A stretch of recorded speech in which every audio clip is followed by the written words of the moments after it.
Le laboratoire de biotechnologie végétale appliquée aux plantes aromatiques et médicinales est situé sur le site de la Faculté des sciences de la Méta. Les recherches effectuées au sein de ce laboratoire de l'Université Jean Monnet visent à mieux comprendre les mécanismes de production des composés volatiles émis par les plantes.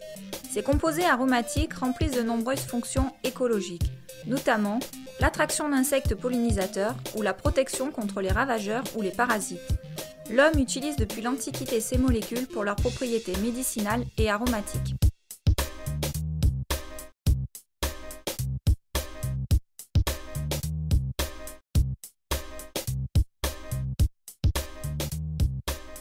Moi aujourd'hui, ce qui m'intéresse, c'est les fleurs. Les lavandes, elles ont des fleurs qui poussent en inflorescence comme un petit épi. Donc c'est assez léger puisque c'est sec. Donc ça, je vais le mettre dans un solvant. Donc les solvants, ce sont des substances chimiques qu'il faut travailler avec précaution. Donc on va se mettre sous une hotte.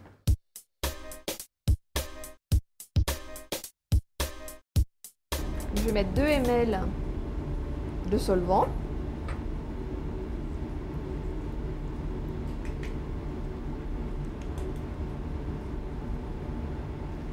Voilà.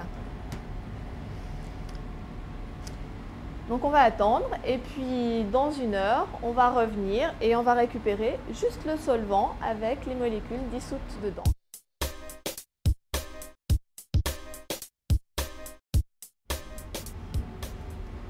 Donc je récupère le flacon et je vais récupérer le solvant et le placer dans un tout petit flacon qui permet l'injection dans la machine.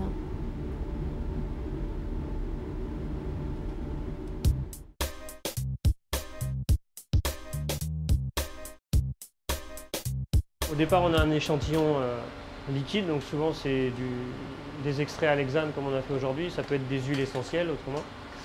Donc pour pouvoir les analyser avec cette machine, en fait, il faut les volatiliser. Dans cette première partie du four, c'est à 250 degrés, donc là, la majorité des molécules sont volatiles à cette température-là, donc sont transformées en gaz. Après, elles passent donc dans la très fine colonne qui est ici, donc la colonne capillaire, et où elles sont retenues en fait selon leurs propriétés physiques. Là, on a un gaz qui va pousser en fait à l'intérieur de la colonne, et selon le type de molécule, ces molécules vont mettre plus ou moins de temps à sortir de la colonne, de par leur taille, mais aussi de par leur température de volatilisation. Puisqu'en fait ici on est à 250 degrés au départ, dès le départ, mais ici on est à 40 degrés. On a un four qui est à 40 degrés. Donc là on n'a que les molécules qui se volatilisent à faible température.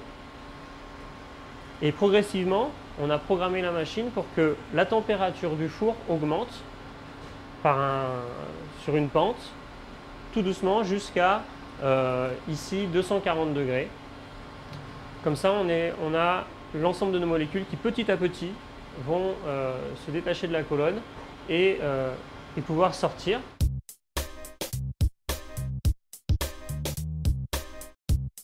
Et en fait, ici, il y a une jonction entre ces deux machines. Et donc, les molécules sortent une par une. Et elles sont cassées en petits morceaux, en fait, par des impacts électroniques. Et donc chaque petit morceau de molécule va avoir une signature, une carte d'identité, qui va être détectée ici au niveau du détecteur du spectre de masse. Et ces informations sont transmises à l'ordinateur.